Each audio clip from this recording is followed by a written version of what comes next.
কে DMSP কে পাঠিয়েছে আমি জানি না, তবে আমি নিজেও এসপিকে অনুরোধ করেছিলাম যে আপনি পারলে একবার নিজে এসে দেখে যান যেগুলো দিনহাটার অবস্থাটা কি হচ্ছে।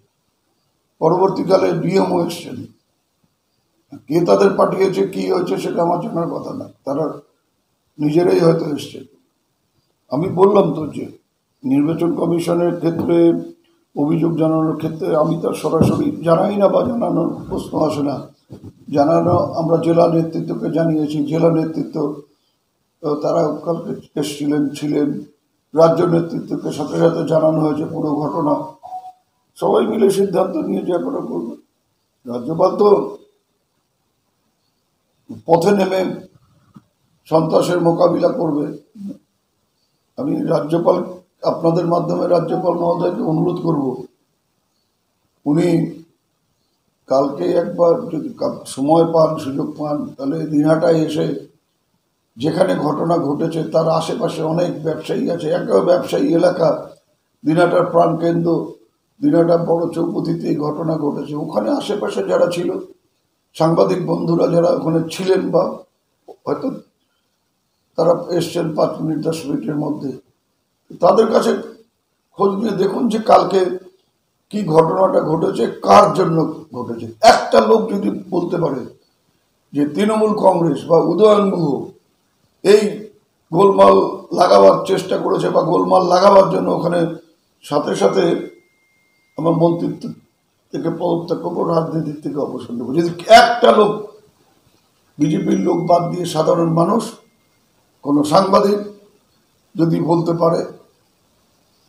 যে আপনি এটা না করলে পারতেন, এটা হলে হতো, এটা আপনারাই করেছেন, এইরকম কোনো অভিযোগ যদি আমার বিরুদ্ধে বা আমাদের বিরুদ্ধে কেউ করতে পারে কালকের ঘটনায়, তাহলে আমি বলছি, আবারও বলছি যে মন্ত্রিত্ব ছাড়বো, রাজনীতির থেকে অবসর।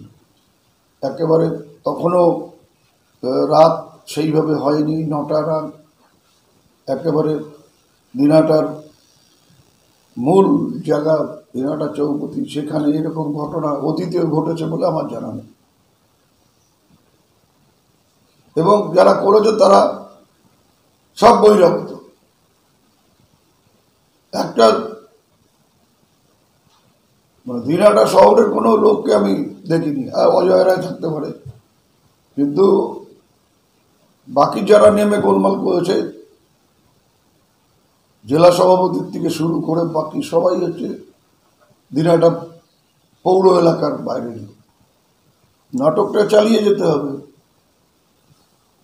নাটকটা তো করতে হবে। নিজেরা গোলমাল করলো, নিজেরা মারপিট করলো, আমাদের বেশ কয়েকজন অতর্কিত হামলায় আহত হলো।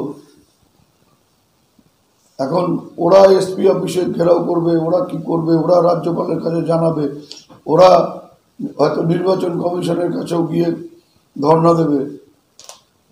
কারণ একটা লোক যদি 5 বছর মানুষের সাথে যোগাযোগ না থাকে, 5 বছর জনগণের সাথে সংযোগ যদি বিচ্ছিন্ন থাকে, হঠাৎ করে আসলে পরে সব কিছু অপরিচিত অপরিচিত মনে হয়। তো সেটা হওয়াতে 19 আর 24-এ মেলাতে পারছে না, তার ফলে এই যে প্যানিক সিনড্রোম, তার থেকে এগুলো হচ্ছে।